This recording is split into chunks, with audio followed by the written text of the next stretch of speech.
My game is going to be like a living, breathing creature. Now, don't ask me how I know this, but if you were to take a small woodland animal like a squirrel and stab it with a spike, oh no! Blood everywhere.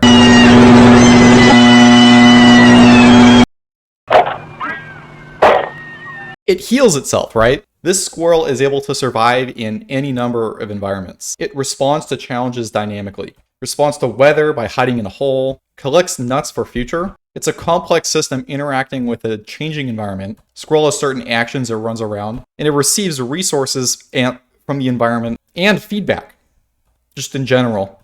Asterisk the game will be like this. Right now when you receive the game, you just run it. It looks pretty straightforward. It just launches into this server, which everybody can play on for free. Check the link in the description. And, everything's fine and dandy. You can build your spaceship, conquer your enemies, join a political party. It even has proximity voice chat, which you can do whatever on. Just like in Rust. That's a bad example. Look at all the suns moving around. Anyways, when that game first boots up, it does a lot of shit. It initializes audio. It does graphic stuff like compiling shaders. The graphics are about to get a lot better, by the way. I got big plans. It does graphic stuff. Most importantly, it connects to the server.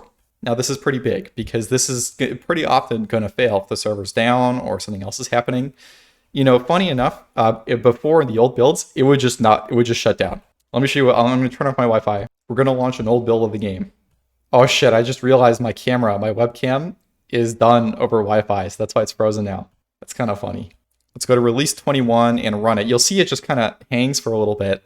And then eventually it just closes itself. It just cries like, what happened? The user's like, oh, no, I don't know what happened. Because we're going commercial pretty soon. Patreon, that's not really acceptable. Basically, at each of these failure points, the game needs to respond like a creature. So that was the Virgin old build. Let me show you the Chad new build. Okay, it still does the same rigmarole. It's trying to connect. Bam, look at that. You see that dialog box? Failed to connect to server. See, that's the difference between a 1x developer and a 10x developer.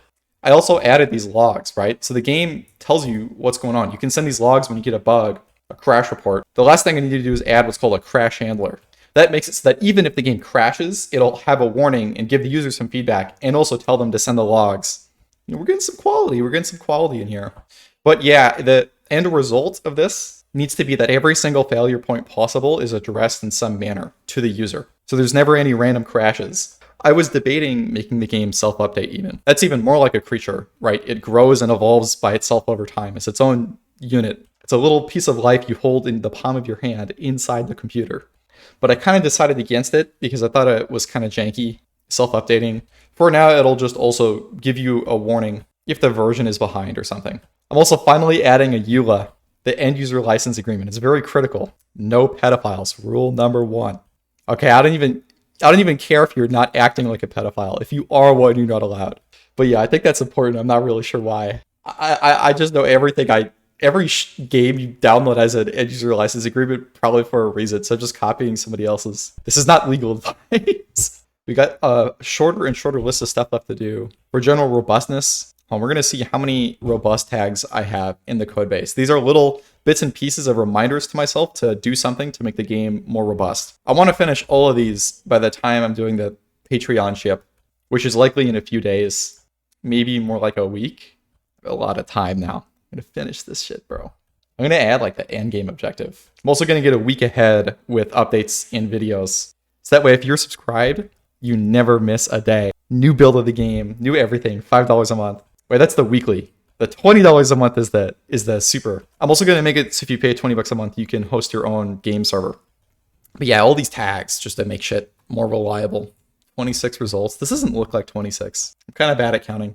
But yeah, I've got so much stuff on the bigger to-do list. It's going to make this game really, really good. Oh my gosh. Yeah, the orbital cannon. Dude, I want to add the orbital cannon so bad. See, this little stuff that's mostly maintenance. Hold on, I'm going to turn on my internet so I have my bigger webcam back. Boom, baby.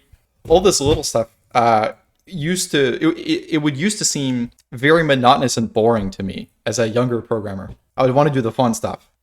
But now that it's like, the reason why I'm doing the fun stuff, the reason why I'm doing the boring stuff is so that the fun stuff is better and not as shitty and unreliable.